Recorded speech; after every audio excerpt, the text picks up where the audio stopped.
এবার নবীজির উপর যখন আয়াত নাজিল হয়, নবীজি সাহাবীদেরকে সূরা কাহফ তেলাওয়াত করে শুনাইতেছেন ফজিলত। আল্লাহ তাআলা আয়াত নাজিল করে দিলেন, বিসমিল্লাহির রহমানির রহিম, আলহামদুলিল্লাহিল্লাযী আনজালা আলা আবদিহিল কিতাবা ওয়া লাম ইয়াজআল লাহু ইওয়াজা। আলহামদুলিল্লাহ, সমস্ত প্রশংসা আল্লাহ তাআলার জন্য। আনজালা আলা আবদিহিল কিতাব, এটা সেই কিতাব যেই কিতাবের মধ্যে আল্লাহ তাআলা কোনো কিছু কমতি রাখে নাই, যেই কিতাবের মধ্যে কোনো অসঙ্গতি নাই, কোনো ত্রুটি নাই, যেই কিতাবের মধ্যে নাই এমন কোনো কিছু নাই। আল্লাহ পাক রব্বুল আলামিন বলেন, আল্লাহ তাআলা এই কিতাবটাকে পরিপূর্ণ হিসাবে নাজিল করেছেন। জোরে বলি আল্লাহু আকবার। কিতাবটা দেখতে ছোট, কুরআনুল কারীম। এই যে কুরআনুল কারীম আপনারা দেখতেছেন, ছোট একটা পুস্তক, কিন্তু আল্লাহ পাক রব্বুল আলামিন বলেন, আল্লাহ তাআলা সৃষ্টির শুরু থেকে কিয়ামত পর্যন্ত 1,24,000 নবী এবং রাসূল, আল্লাহ তাআলা জান্নাত জাহান্নাম, পাহাড় পর্বত মাখলুকাত সব কিছু আল্লাহ পাক রব্বুল আলামিন, এক কথায় মানুষের মগজের মধ্যে, জেহেনের মধ্যে যা কিছু আছে, যত প্রশ্ন আছে, যত সমস্যা আছে, সমস্ত সমস্যার সমাধান একমাত্র আল্লাহ তাআলা এই কুরআনুল কারীমের মধ্যে আল্লাহ উল্লেখ করে দিয়েছেন। এমন কোন বিষয় নাই যেই বিষয়টা আল্লাহ তাআলা কোরআনের মধ্যে উল্লেখ করে নাই। জোরে বলি আল্লাহু আকবার। কিয়ামত পর্যন্ত যত মানুষের যত সমস্যা হোক, সামনে আসুক না কেন, এই সমস্ত সমস্যার সমাধান কোরআন, আর এর ব্যাখ্যা দিয়েছেন নবীজির হাদিস সুন্নাত। জোরে বলি আল্লাহু আকবার।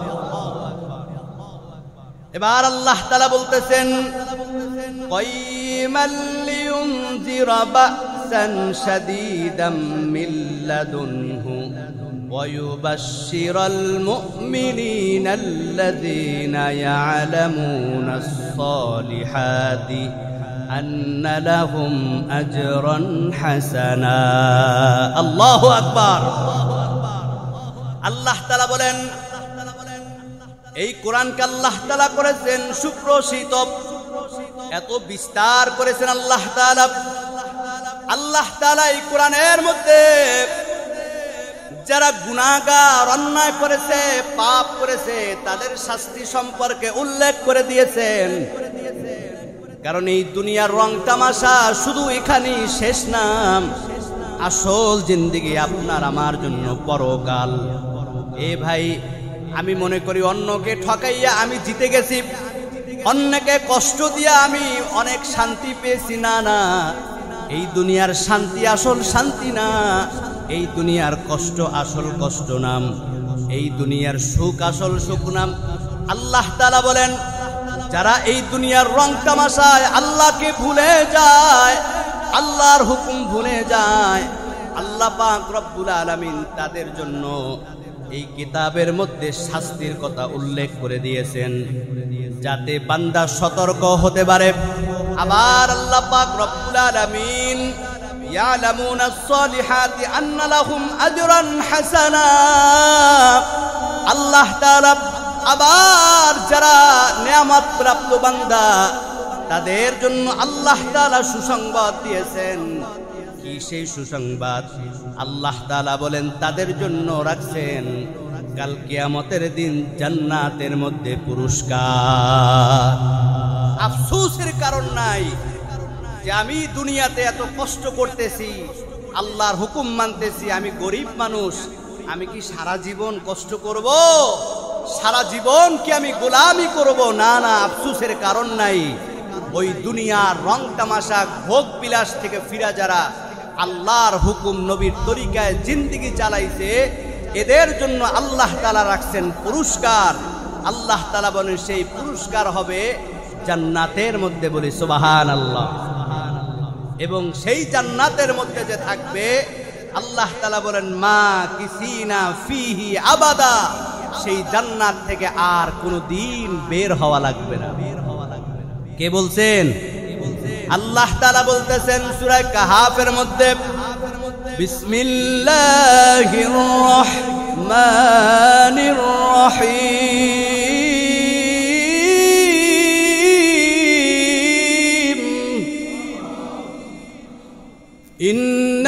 ইন্নাল্লাযীনা আমানু ওয়া আমিলুস সালিহাতি কানাত লাহুম জান্নাতুল ফিরদাউসি নুজুলা খালিদিনা ফিহা লা ইয়াবগুনা আনহা হিওয়ালা। আল্লাহ তাআলা জানাই দিলেন, ও পয়গম্বর, আপনার উম্মতদেরকে বলে দেন, ইন্নাল্লাযীনা আমানু ওয়া আমিলুস সালিহাত, আল্লাহর হুকুম যারা মানবে, আল্লাহর উপর ঈমান আনার পর আল্লাহ তাআলা তাদেরকে এমন জান্নাত দিবেন, কানাত লাহুম জান্নাতুল ফিরদাউসি নুজুলা, ওই জান্নাতের 8টা দরজার মধ্যে শ্রেষ্ঠ দরজা, শ্রেষ্ঠ ঘর জান্নাতুল ফিরদাউসের মেহমান আল্লাহ বানাই দিবেন। এবার আল্লাহ তাআলা বলেন, ও নবী, শুধু জান্নাতের শ্রেষ্ঠ ঘর আমি দিব না, শুধু শ্রেষ্ঠ জান্নাতে ঢুকাবো না, খালিদিনা ফিহা লা ইয়াবগুনা আনহা হিওয়ালা, ওই জান্নাতের মধ্যে আমার নেয়ামত প্রাপ্ত বান্দাদেরকে যে একবার ঢুকাবো, ওই জান্নাত থেকে আর কোনোদিন বের হওয়া লাগবে না। আল্লাহু আকবার। এজন্য আমার ভাইরা, এই সূরা কাহাফের মধ্যে আল্লাহ তাআলা বিস্তারিত আলোচনা করেছেন। একটি নয়, দুইটি নয়, 110টি আয়াতের মধ্যে যতগুলা আল্লাহ তাআলা এই সূরা কাহাফের মধ্যে ঘটনা বর্ণনা করেছেন, এর মধ্যে 4টা ঘটনা উল্লেখযোগ্য ঘটনা। আমার ভাইরা, এর মধ্যে 1 নাম্বার হচ্ছে আসহাবে কাহাফ, আল্লাহ তাআলার নিয়ামত প্রাপ্ত 7 জন গুহাবাসীর ঘটনা। 2 নাম্বার পয়গম্বর মূসা আলাইহিস সালাম এবং একজন আবেদের ঘটনা। মূসা আলাইহিস সালাম একদিন আল্লাহর কাছে বলে, আল্লাহ, আমার চাইতে জ্ঞানী আর কোন ব্যক্তি আছে নাকি? কি আমার চাইতে জ্ঞানী আর কোন ব্যক্তি আছে? কারণ তিনি পয়গম্বর, নবীরাই হচ্ছেন সমস্ত উম্মতের শিক্ষক। জোরে বলি আল্লাহু আকবার। তো নবীরাই সাধারণত জ্ঞানী, আল্লাহর নেয়ামত প্রাপ্ত, এটাই স্বাভাবিক। তারপরও মূসা আলাইহিস সালাম একদিন খুশিতে বলে, আল্লাহ, আমার চাইতে আরো জ্ঞানী ব্যক্তি কি আরো আছে? আমার ভাইরা, মূসা আলাইহিস সালাম কেন বললেন? মূসা আলাইহিস সালামকে একজন উম্মত বলে, নবী, আপনি তো সবচাইতে বেশি জ্ঞানী, জাননেওয়ালা। মূসা আলাইহিস সালাম বলেন, হ্যাঁ, আমি সব থেকে বেশি জানি, কিন্তু এই যে আমি জানি এটা আল্লাহর পছন্দ হয় নাই। আল্লাহ ডাক দেবে, রে মূসা, তুমি বলছো তুমি সব জানো, সবচেয়ে জ্ঞানী, কিন্তু না, তোমার চাইতো জ্ঞানী আরো অনেক ব্যক্তি আছে। এবার মূসা আলাইহিস সালাম, আল্লাহ, আমার চাইতে জ্ঞানী আছে, তাহলে কে? আল্লাহ একটু জানতে চাই। এই ঘটনাটাও আল্লাহ তাআলা এই সূরা কাহাফের মধ্যে উল্লেখ করেছেন, বলে আল্লাহু আকবার। 3 নাম্বার, আমার ভাইরা, আল্লাহ তাআলা এই পৃথিবীর মধ্যে 4 জন ব্যক্তিকে বাদশাহী রাজত্ব দান করছেন, যারা গোটা জাহান, পূর্ব থেকে পশ্চিম, উত্তর থেকে দক্ষিণ, আমার ভাইরা, যারা রাজত্ব করছেন। এর মধ্যে 2 জন হচ্ছে পয়গম্বর, একজন পয়গম্বর সুলাইমান আলাইহিস সালাম, আর একজন পয়গম্বর জুলকারনাইন। জোরে বলি আল্লাহু আকবার। ওই জুলকারনাইন গোটা পৃথিবীর বাদশাহ। আমার ভাইরা, এই জুলকারনাইনের ঘটনা আল্লাহ তাআলা এই কোরআনের মধ্যে উল্লেখ করেছেন সূরা কাহাফে। জোরে বলি আল্লাহু আকবার। আরেকটি ঘটনা মক্কাতুল মুকাররমার মধ্যে নবীজি সাল্লাল্লাহু আলাইহি ওয়াসাল্লাম যখন কাফেরদেরকে কলেমার দাওয়াত দিতেছেন, ইসলামের দাওয়াত দিতেছেন, দলে দলে মানুষ কলেমা পড়ে নবীর হাতে মুসলমান হয়ে যাচ্ছে। এমত অবস্থায় মক্কার কুরাইশদের মধ্যে একদল লোক তারা চিন্তা করলো, আব্দুল্লাহর বেটা মুহাম্মদ সে নবী দাবি করে, আসলেই সে নবী কিনা একটু পরীক্ষা করে দরকার। আমার ভাইরা, আমি আপনাদের খেদমতে আরজ করতে চাই, বর্তমান যুগে অনেকে পীর দাবি করে। আমরা অনেক পীরের হাতে আমরা মুরিদ হয়েছি, তবে আমি যার হাতে মুরিদ হব, যার হাতে বায়াত হব, যার সুহবতে আমি যাব, আমার ওই পীর কোরআন সুন্নাহ মোতাবেক চলে কিনা এটা আপনার আমার জানা, গবেষণা করা দরকার আছে না নাই? এই বাংলার জমিনে 92 কোটি মুসলমানের দেশে ল্যাংটা বাবার মুরিদ আছে না নাই? বিড়িখোর বাবার মুরিদ আছে না নাই? ল্যাংটা বাবার মুরিদ যারা হয় এদের চরিত্র কতটা ভালো হবে? কারণ পীরই ল্যাংটা, মুরিদ আর কি হবে? বাবাই বিড়ি খায়, মুরিদ আর কি করবে?